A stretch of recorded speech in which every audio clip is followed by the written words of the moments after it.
మనం ఈరోజు రాహువు కేతువు, ఈ రాహుకేతువుల మార్పు కొన్ని సాఫ్ట్వేర్స్లో ఒక రకంగా ఉంది. అంటే కొన్నిట్లో మే 18 అని, కొన్నిట్లో మే 15 అని, కొన్నిట్లో జూన్ 1 ఉంది. కాకపోతే దీని ప్రభావం మాత్రం మే 15 నుంచి స్వల్పంగా ప్రారంభమై జూన్ 1వ తేదీ నుంచి తీవ్రత పెరుగుతుంది దీని యొక్క ప్రభావం. మరి ఈ రాహుకేతువుల మార్పు మూలంగా ద్వాదశ లగ్నాల వారికి, లగ్నం తెలియని వారికి, రాసుల వారికి ఏ రకంగా ఉండబోతుంది, ఇందులో మంచి ఉంటుంది, జాగ్రత్తలు కూడా చెప్పుకుంటాము. అదేవిధంగా ఏ పరిహార మార్గం చేసుకోవాలనేటువంటిది కూడా చూసుకోవాలి. అయితే ఈ యొక్క విషయాలు చెప్తుంది నేనైనప్పటికీ కూడా చెప్పిస్తుంది సాక్షాత్ లలిత అమ్మవారిగా భావిస్తూ ఒక్కొక్క లగ్నం గురించి మనం తెలుసుకుందాం. ధనస్సు లగ్నము, ధనస్సు రాశి. ధనస్సు వారికి కనుక చూసుకుంటే కనుక ప్రస్తుతం రాహుకేతువులు, రాహు 4లోని, కేతువు దశమంలో అంటే వృత్తి స్థానంలో ఉన్నారు. ఈ రాహువు మనకి 3వ స్థానంలోకి, కేతువు భాగ్యస్థానంలోకి వెళ్ళబోతున్నాడు. దీనివల్ల కేతువు వల్ల మార్పు వల్ల ఎప్పటి నుంచో ఉద్యోగ సంబంధించినటువంటి విషయాల్లో మీరు పడుతున్నటువంటి ఇబ్బంది నుంచి కొంత విముక్తి కలగనుంది. అయితే ఈ 9వ స్థానంలోకి వెళ్తున్నందుకు ఈ జూన్ 1వ తేదీ నుంచి దాదాపుగా మే 15 నుంచి దాని ఉంటుంది ఎఫెక్ట్, కానీ జూన్ 1 నుంచి ఎక్కువగా ఉంటుంది. సంవత్సరంన్నర పాటు మీరు ఏదైనా పెద్ద మొత్తంలో ఎవరికైనా మనీ ట్రాన్స్ఫర్ చేసే విషయంలోని, లాంగ్ జర్నీ చేసేటువంటి అంశాల్లోని, తండ్రి గారి ఆరోగ్య సంబంధించిన విషయంలోని, ఉన్నత విద్యల్లో ఒక్కొక్కసారి ఇంపార్టెంట్ డెసిషన్స్ తీసుకోవాల్సి వస్తుంది. ఇది చాలా కీలకము అనేటువంటిది. అటువంటి విషయాల్లోని కాస్త జాగ్రత్త వహించాలి, గుర్తుపెట్టుకోండి. అదేవిధంగా ఆ సంవత్సరంన్నర పాటు ఈ రాహు ఎప్పుడైతే 4లో ఉన్నాడో ప్రస్తుతం ఈ జూన్ వరకు వీళ్ళకి విదేశాల్లో ఉండేటువంటి వారికి ఏదైనా, గతంలో చాలాసార్లు చెప్పుకున్నాము, విదేశాల్లో అక్కడ గ్రీన్ కార్డ్ హోల్డర్స్ అనో పర్మనెంట్ రెసిడెన్సీ కోసం చేసే ప్రయత్నాలు ఫలిస్తాయి. అక్కడ ప్రాపర్టీస్ కొనుక్కుంటారు కూడా. కాకపోతే ఈ జూన్ నుంచి ఎప్పుడైతే మీకు మే 15, మే 18 నుంచే మారిపోతున్నాడు. కాకపోతే జూన్ ఎఫెక్ట్ ఎక్కువగా ఉంటుంది. 3లోకి ఎప్పుడైతే వస్తాడో అక్కడ ఉన్నటువంటి వారు, అంటే విదేశాల్లో ఉన్నటువంటి వారు, వాళ్ళు ప్రదేశం మారడానికి చేసే ప్రయత్నం ఫలిస్తుంది 3లోకి వస్తున్నందుకు.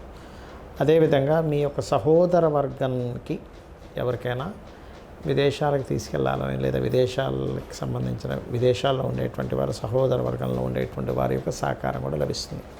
సర్వసాధారణంగా 3వ స్థానంలో ఉండేటువంటి రాహు ఏంటంటే ఏదైనా కొత్త ప్రయత్నం సక్సెస్ అయ్యేలాగా ఒక డేరింగ్ స్టెప్ తీసుకోవడానికి అనుకూలత ఇస్తుంది. అదేవిధంగా విదేశీయులతోని, లేకపోతే విదేశాల్లో ఉండేటువంటి వారితో కొత్త పరిచయాలు ఏర్పడము, మరియు ఏదైనా ఇంటర్వ్యూస్కి వెళ్ళినట్లయితే అందులో ముఖ్యంగా ఆన్లైన్ ఇంటర్వ్యూస్ సక్సెస్ అవ్వడము, ఇటువంటివి బలంగా సూచిస్తున్నాయి. అయితే ఏదేమైనప్పటికీ కూడా ధైర్యాన్ని, సాహసాన్ని 3వ స్థానంలో ఉండేటువంటి రాహు ఇస్తాడు. అయితే 9వ స్థానంలో కేతు వెళ్తున్నందుకు వీలైనంత మట్టుకు పుణ్యక్షేత్ర దర్శనాలు, అందులో ముఖ్యంగా గణపతి ఆలయాలు, కోనార్క్ లాంటి సూర్య ఆలయాలు ముఖ్యంగా దర్శనం చేసుకోండి. మీ ఇష్టదైవ ఆలయం కూడా దర్శనం చేసుకోవచ్చు. తద్వారా 9లో ఉండేటువంటి కేతువు యొక్క నెగటివ్ ఎఫెక్ట్ అనేటువంటిది తగ్గుతుంది. అయితే మీరు నిత్యము చేయవలసినటువంటిది ముఖ్యంగా నరసింహస్వామి యొక్క ఆరాధన చేయండి. అందులో ముఖ్యంగా ఈ కేతువు మారిన తర్వాత ఒక 2 నెలల పాటు కుజుడు అక్కడే ఉంటాడు. కాబట్టి ఆ 2 నెలల పాటు కూడా మీరు కాస్త తండ్రి గారికి ఏదైనా కొంత, అంటే బీపీ లెవెల్స్ ఎక్కువగా ఉండి స్ట్రోక్స్ వచ్చే ఛాన్సెస్ ఉండేటువంటి వారు కొంత తండ్రి గారి ఆరోగ్య విషయంలో కొంత జాగ్రత్తగా ఉంటారు. వారికి ఎటువంటి ఇబ్బంది కలగకుండా ఉండాలంటే కందులు, ఉలవలు దానంగా ఇవ్వండి, ఎటువంటి ఇబ్బంది రాదు. ఈ రాహుకేతువుల యొక్క మార్పు మూలంగా దేశ గోచారం ఎలా ఉండబోతుంది మనం ఆల్రెడీ ఒక 40-45 రోజుల క్రితమే చెప్పుకున్నాం. అయ్యా కుజుడు కర్కాటక రాశిలో సంచరిస్తున్నాడు, నీచబడి ఉన్నాడు. ఈ మిలిటరీకి, ఈ యొక్క దాడులకి, అదేవిధంగా రక్షణ దళాలకి, అందులో ముఖ్యంగా నేవీలో ఉండేటువంటి వారికి కారకుడు. యూట్యూబ్లో ఉన్నాయి వీడియోలు మీరు కనుక చూసుకున్నట్లయితే. అదేవిధంగా ఉగ్రవాదులకు కూడా నీచబడ్డ కుజుడు కారకుడు అవుతాడు. కాబట్టి అటువంటి దాడులు జరుగుతాయని చెప్పుకున్నాం. అదే రకంగా మహర్షులు మనకి అందించినటువంటి శాస్త్రరీత్యా జరుగుతూ వస్తున్నాయి. ఇది మన గొప్పతనం కదా, అమ్మవారి యొక్క అనుగ్రహం అంతా కూడా. అయితే ఇక్కడ నేను చెప్పేది ఒకటే, ఈ దాడులకి ముఖ్యంగా ఈ రాహుకేతువులు ఎప్పుడైతే రాహు మనకి కుంభంలోకి రావడము, కేతువు సింహరాశిలోకి ఎంటర్ అయ్యి కుజుడితో ఎప్పుడైతే కలుస్తున్నాడో, దీని మూలంగా మంచి ఉంది. ప్రపంచవ్యాప్తంగా కొంత జాగ్రత్త పడాలి. ఏమిటవి? ఎప్పుడైనా కేతువు గనక కుజుడితో సంబంధం కలిగితే అందులో ముఖ్యంగా సింహరాశి అనేటువంటిది ప్రార్థనా స్థానాలు మరియు సింహరాశి అనేటువంటిది మెడిటేషను సహజ పంచమ స్థానం కాబట్టి మనం ధ్యానం చేసుకునేటువంటి ప్రదేశంగా కూడా చెప్తూ ఉంటాం. కాబట్టి ధ్యాన ప్రదేశంగా కనుక మనం చూసుకున్నట్లయితే పర్టికులర్గా ఇక్కడ ఎప్పుడైతే మే 15 నుంచి ఈ కేతువు వస్తున్నాడో, అదేవిధంగా జూన్ నుంచి కాస్త కుజుడు కూడా కనెక్ట్ అవుతున్నాడో, ఇక్కడ ప్రధానంగా మనం చూసుకోవాల్సింది ప్రార్థనా మందిరాల మీద ఇప్పుడు మనకి జరుగుతున్న అటాక్లన్నీ కూడా పహల్గాం దాడి తర్వాత కొంచెం ఈ స్పిరిచువల్ కేంద్రాల మీద, అది సిక్కులది కావచ్చు, లేకపోతే మన హైందవులది కావచ్చు, ఎవరిదైనా సరే ప్రార్థనా మందిరాల మీద ఆ యొక్క అటాక్స్ అనేవి జరుగుతాయి.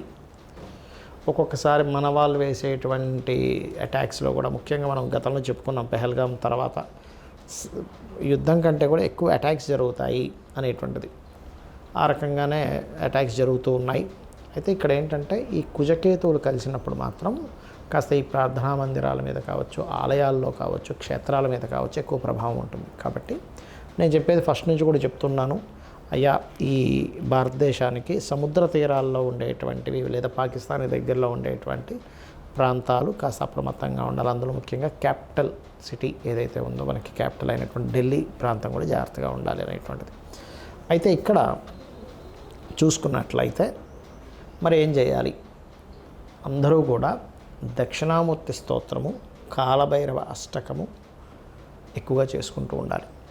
మరియు మరి మంచి కూడా ఉంటుందన్నారు కదా అని చెప్పి చూసుకున్నట్లయితే కేతువు ఎప్పుడైతే ఇన్ని రోజులు 1.5 ఇయర్ నుంచి కన్యారాశిలో ఉన్నాడో, మీరు లాస్ట్ 1.5 ఇయర్ బ్యాక్ మనం చెప్పుకున్నటువంటి వీడియోలు కనుక చూసుకున్నట్లయితే చాలా స్పష్టంగా అక్కడ చెప్పడం జరిగింది, అయ్యా కన్యారాశి అనేటువంటిది భూతత్వ రాశి కాబట్టి భూములు స్ట్రక్ అవుతున్నాయి అని చెప్పి చెప్పడం జరిగింది. అలా అదేవిధంగా చూసుకుంటే రియల్ ఎస్టేట్ అంతా కూడా ఫాస్ట్గా వెళ్తున్న రియల్ ఎస్టేట్ కొంత స్లో డౌన్ అవ్వడం జరిగింది. ఎప్పుడైతే ఈ కేతువు కన్యారాశి నుంచి సింహరాశిలోకి మారుతాడో ల్యాండ్స్ రేట్స్ మళ్ళీ మూమెంట్ అనేటువంటిది ఉంటుంది. అంటే ఇప్పుడు చూడండి, రేట్లు ఆగిపోయి లేదా అమ్ముడుపోక రియల్ ఎస్టేట్లో వ్యాపారాల్లో ఉండేటువంటి వారు ఎవరైతే ఇబ్బంది పడుతున్నారో అవన్నీ కూడా కొంత మూమెంట్ అనేటువంటిది వస్తుంది. అదేవిధంగా ఎప్పుడైతే ఈ రాహు కుంభంలోకి ఎంటర్ అవుతున్నాడో సాఫ్ట్వేర్ రంగానికి ఒక రెవల్యూషన్ కూడా ఇస్తాడు రాహు. ఎందుకంటే కుంభరాశి అనేటువంటిది ఏదైతే ఉందో బిజినెస్ సైన్గా చెప్తూ ఉంటారు. ఆన్లైన్ త్రూగా పెరిగేటువంటి ఇంకా డిఫరెంట్గా ఏఐ కావచ్చు, ఇట్లాంటివన్నీ కూడా పెరుగుతాయి చెప్పాలంటే. అయితే ఇక్కడ ఈ కేతువు మరి మనకి కన్యారాశి నుంచి సింహరాశిలోకి ఎప్పుడైతే ఎంటర్ అవుతున్నాడో ఇది కొంతవరకు విపరీతంగా పెరుగుతున్నటువంటి బంగారు ధరని కొంతవరకు బ్రేక్ వేస్తుంది, కొంత తగ్గిస్తుంది కూడా. ఇది మీరు గమనించినట్లయితే ఒక 3 సంవత్సరాల నుంచి దాదాపుగా 35-40 వేలు పెరిగిందండి. మీరు 1 మంత్లోనే 10,000 పెరిగింది గోల్డ్ రేట్. 90 దగ్గర ఉండేది 1 lakh దాకా వచ్చేసింది. అలాంటిది దానికి కొంత బ్రేక్ పడనుంది కేతువు సింహరాశిలోకి రావడం వల్ల. ఫ్లక్చువేషన్స్ వస్తాయి, సడన్గా అప్పుడే పెరిగినట్టే మళ్ళీ డామని కింద పడడం, ఇవి కూడా వస్తూ ఉంటాయి. కాబట్టి ఈ రాహుకేతువుల వల్ల మనకేంటంటే సూక్ష్మానికి కారకుడు రాహు, సూక్ష్మ సంబంధంగా జరిగేవి కొన్ని జరుగుతూ ఉంటాయి. అలాగే ఇందాక నేను చెప్పినట్టుగా కాస్త ఈ పుణ్యక్షేత్రాలకు వెళ్ళినప్పుడు ఇట్లాంటి విషయాల్లో కొంత జాగ్రత్తగా ఉంటూ ఉండాలి.